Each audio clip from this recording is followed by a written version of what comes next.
Okay, welcome, and as you can see from the description of this video on YouTube, this is an update on missing Bernadette Connolly, who is from Dublin and went missing on January the 7th. Again, I want to stress this is an update, it's not the full timeline.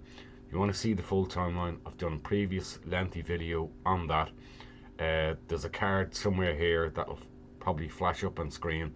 Otherwise, you can find it in the description, and in your own time, you can go through it and whatever.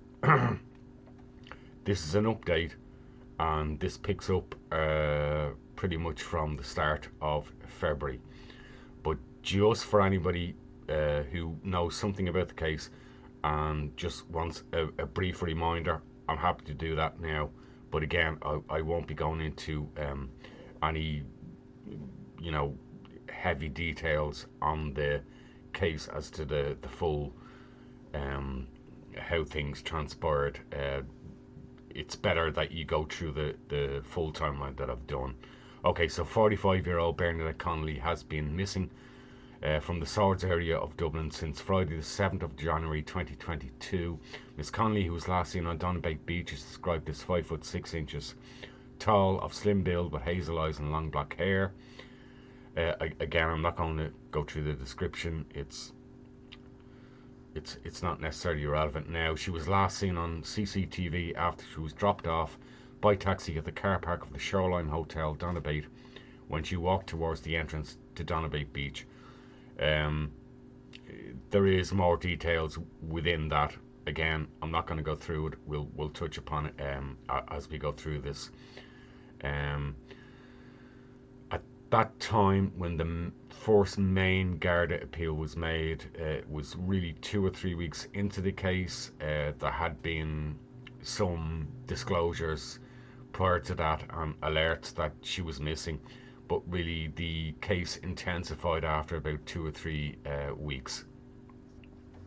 At the time, Gardaí were looking to speak and identify anyone who may have been on Donabate Beach on that Friday, the 7th of January, from noon onwards. Now, again, we're going to go straight to where I want to go, which is February the 4th.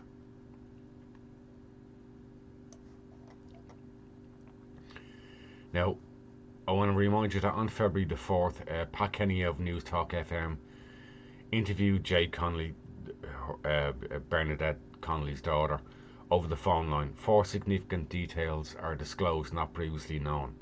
In the days before and on the day of her disappearance, Bernadette did speak to friends on her phone and all seemed normal, according to them in interviews with Gardaí. Bernadette was not a swimmer. The pink towel with a red trim at the edge was found close to the bag and coat on January the 7th, but it is not certain if the item belongs to Bernadette. The owners of a house close to Malahide Public Park provide Gardaí with private CCTV footage looking across at Donabate Beach on January the 7th.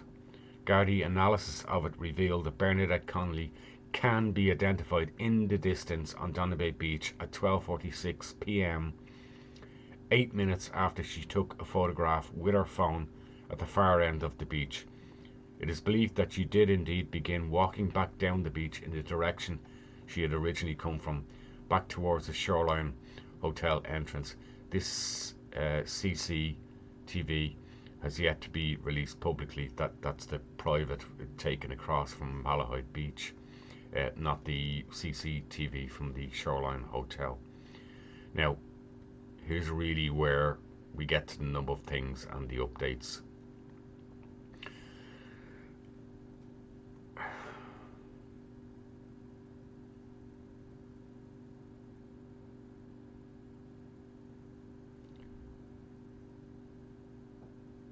I think there was a significance to that 4th of February interview that her daughter gave.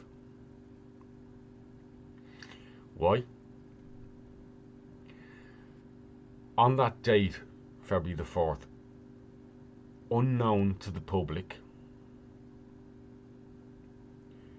human remains are washed ashore on a Blackpool beach on February the 4th. Local Blackpool and Lancashire police began a DNA search that will take several weeks, and the inclusion of missing and criminal case people they're working on. Families of those missing people in the UK and Ireland are notified.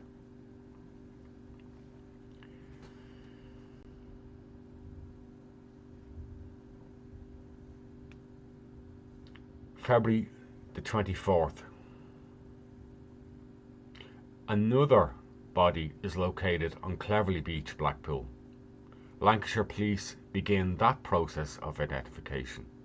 Within days it is confirmed to be a male, and by the end of the month the remains are formally identified as that of a man in his 40s who went missing the previous week, believed to have been tragically swept off a Blackpool pier in poor stormy weather by accident, misadventure. I say this because I think it's relevant in the case. Now, the reason why I say this is because in any criminal case, in any missing person case, there are always details at the time when a case becomes public that we don't know. And unfortunately, it does lead to speculation. And we're only learning now that there was an awful lot more going on behind the scenes. Whereas people had their own ideas in their own heads as to what happened, what might have been. It's pointless speculation. But we now know that Gardaí around this time, Gardaí Irish Police for our overseas viewers, were beginning to shift their case and looking at other aspects of the case. Now, in that original timeline, I did some early observations and I asked questions. So, quick reminder, I said I covered enough cases to conclude that the Irish Gardaí have reached a point that this case has gone long beyond just a missing person case, and that there are significant grounds and evidence already to indicate that a nefarious element cannot be ruled out. That's the important part. I wasn't saying it could be included or was a possibility. I was saying it cannot be ruled out because they didn't have enough evidence that it could be ruled out. Just looking at this, any parts in red are my own updates in the last 24 hours. So, however, after 2 months of intensive investigation, Irish Gardaí exhaust most of the leads from people she knew and reported sightings following public appeals on radio and TV. While there are still puzzling elements of the case that could indicate nefarious involvement, they are now certain that Bernadette Connolly never left Donabate Beach on the afternoon of January the 7th on foot or with anybody. Now that was towards the end of February, and I suspect, since if you remember from the original timeline we did, there was a crime call, I think it's called, on RTE program about this case. I think pretty much from around that time this was the line of investigation on Gardaí were going down more and more.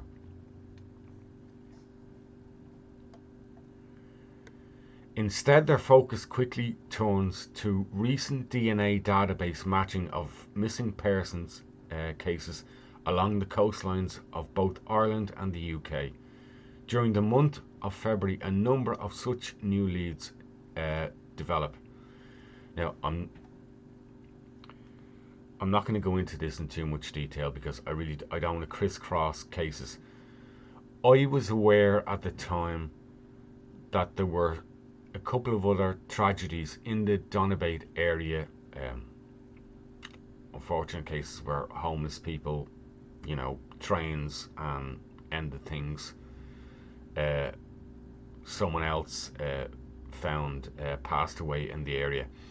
And you always think, obviously, is there some connection? Is something going on here? Um, what I've done here is I've gone back over the plausibilities and possibilities, and I've outlined what is, or what was then in the month of February, an active line of investigation for An Garda Síochána, and what wasn't an active line, what had effectively been, as we said, exhausted. Her coastal walking was often to the south, Malahide and Portmarnock. Why did she choose the more awkward location by taxi to Donabate? That remained an active line. That remained a question that I'm sure her daughter, her family, and a lot of people were asking. Why did she go there? Because generally she went to the other side of the bay. So that remained an active line of inquiry. Why there? She didn't bring her dog. Instead, she travelled by taxi and getting there in a more awkward way. Again, an active line. What wasn't any longer an active line was, if there was a specific purpose for Bernadette's trip to Donabate, such as meeting a friend, someone, the Gardaí already know that and who it was, having secured her phone. Remember, the phone was found in her jacket on the beach.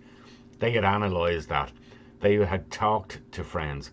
They knew that, at least to them and her friends, as may have been suspected, she wasn't there to meet anybody. There wasn't some mysterious rendezvous with a stranger. That wasn't the case. That's why that stopped being an active line. There appears to be no mental health issues. I'm not getting into this because this is a personal family matter. It remained an active line, as it would with anybody who goes missing. Publicly at the time, and her daughter has spoken that there were no issues whatsoever regarding that. And let's just leave that there. A non-active line. Investigating officers of the Gardaí are fully aware now of all her phone activity. We spoke about that day, and leading up to that day, including friends she spoke to. Again, as I said, it became quickly, within weeks, a non-active line. There was nothing, there was no suspicions. She did not go there casually for a walk. She went there to meet someone or for another purpose. There's two parts of that. So I call it a part active line. Purpose or misadventure. She did not go, listen to it carefully. She did not go there casually for a walk.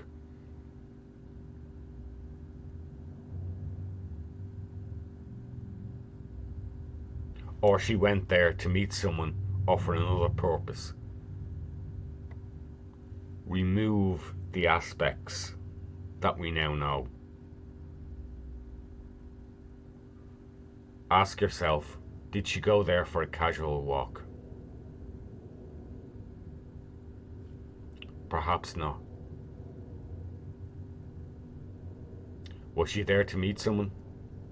There is no evidence that she went there to meet specifically someone.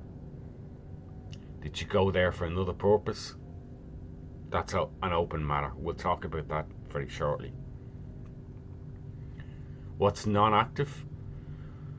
While difficult to make out, Bernadette appears preoccupied when she exits the taxi on her mobile phone. That's a non-active line because no one can know what's going on in somebody's mind at the time, and there's no evidence to know whether she was preoccupied with something on her mind on that morning on the CCTV. We're just speculating. There's little more to go beyond chasing that. You do not cast off your bag and jacket on a winter's day to deliberately go missing. It is more likely that Bernadette's coat and bag were deposited on the grassy, dry dune after she took the photograph at 12:38 p.m. How else could her phone end up back in her coat pocket several hundred metres away?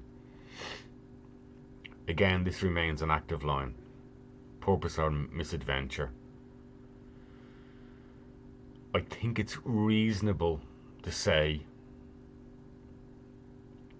that the phone was most likely placed in the jacket pocket by Bernadette herself, not by a third party or anybody else. There is no evidence of that, and the Gardaí have found no evidence of that. If Bernadette's bag, jacket and phone were found on Donabate Beach, where she is, and did leave the beach after 12:46 p.m. on January the 7th, why would she leave her coat and bag unattended on a public beach? Remember, it was a very chilly day. Again, the nefarious element increasingly isn't adding up because there is no evidence of it. There is no evidence that she ever left that beach.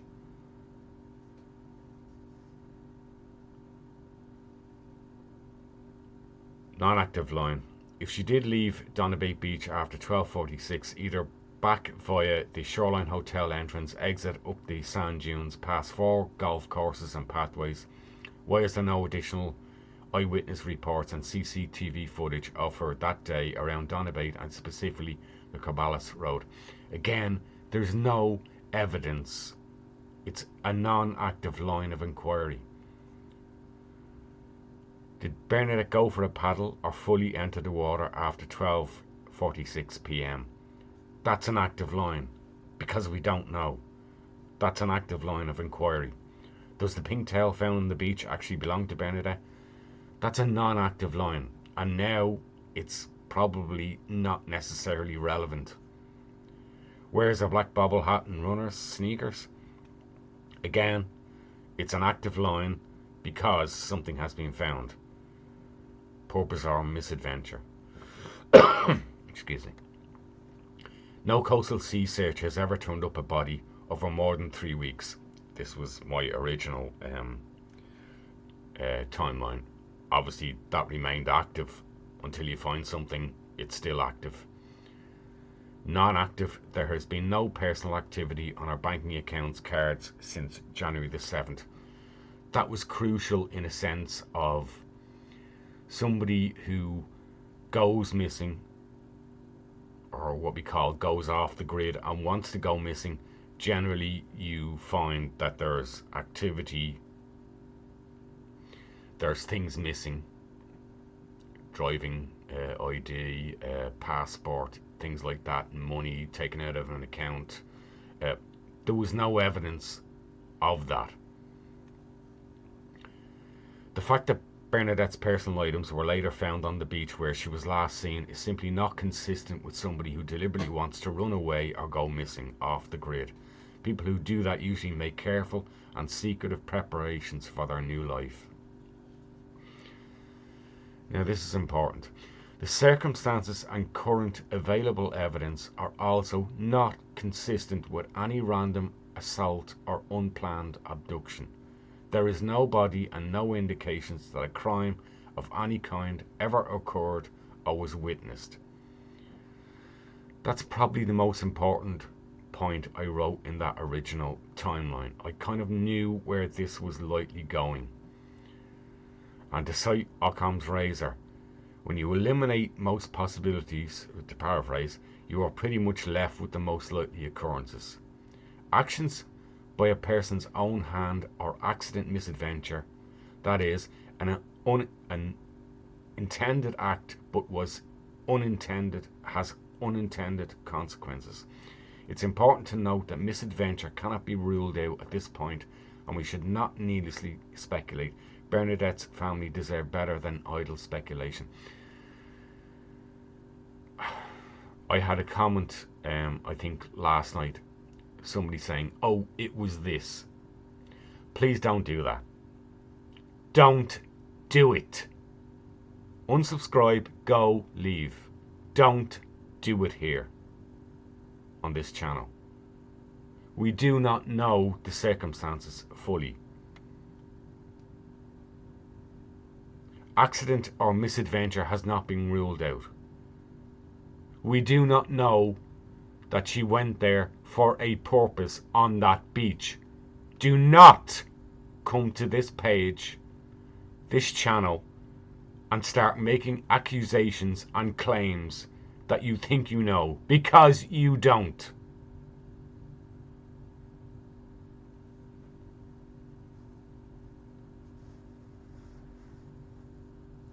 This is the area where Bernadette went missing on Donabate Beach.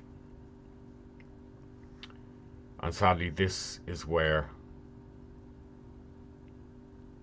late yesterday afternoon, Gardaí confirmed that in liaison with UK authorities, Bernadette's body had been found.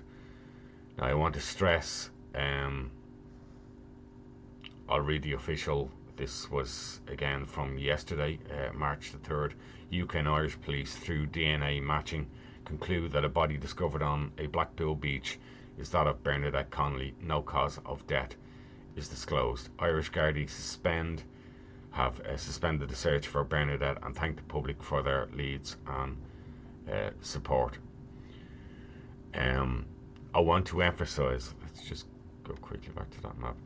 I want to emphasise that on that map, it's very important to emphasise that Bernadette's body was found on February the 4th. Not yesterday, the day before, or a few days ago, or a week ago, or 2 weeks ago. February the 4th, a month ago.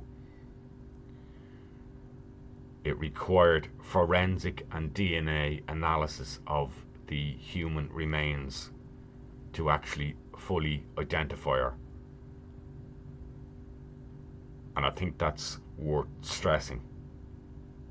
This wasn't something that just happened in the last few days.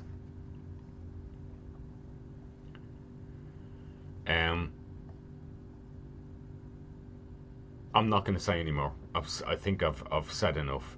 This will be the last update on this case. You're fine privately to make your own conclusions and express your own opinions and go off on mad ones and speculation, and that's fine. What I try to do is reflect the aspects of the case and what are the facts. And believe me, I've been through an awful lot of these cases. I'm going to leave you with the words of Jade Connolly, Bernadette Connolly's daughter. And I'd ask you to respect them. And let's leave it there. And God rest Bernadette Connolly. I write this message with a heavy heart. My family and I received tragic news that a woman's body was recovered from a beach in Blackpool, UK, and it is confirmed to be my beloved ma'am, Bernadette Connolly. We will always remember her smile, strong character and love. Ma'am and I have 30 years together. For that I am grateful, and our memories will live forever. The experience has been incredibly difficult for us, and we couldn't have done it alone. From day one, my family and I received so much unconditional and tireless support across the nation and worldwide, for which we can't express enough gratitude. As her daughter, I truly know that I did all I could in my power to find her. We pray for people to light a path to bring her home, and we're so grateful to have her back and can now lay her to rest. This is a tragedy that no family should have to bear. We please ask you to respect our privacy during this time of grieving. Forever grateful, Jade Connolly and family. We're done for this update. Thank you. Please be respectful in the comments.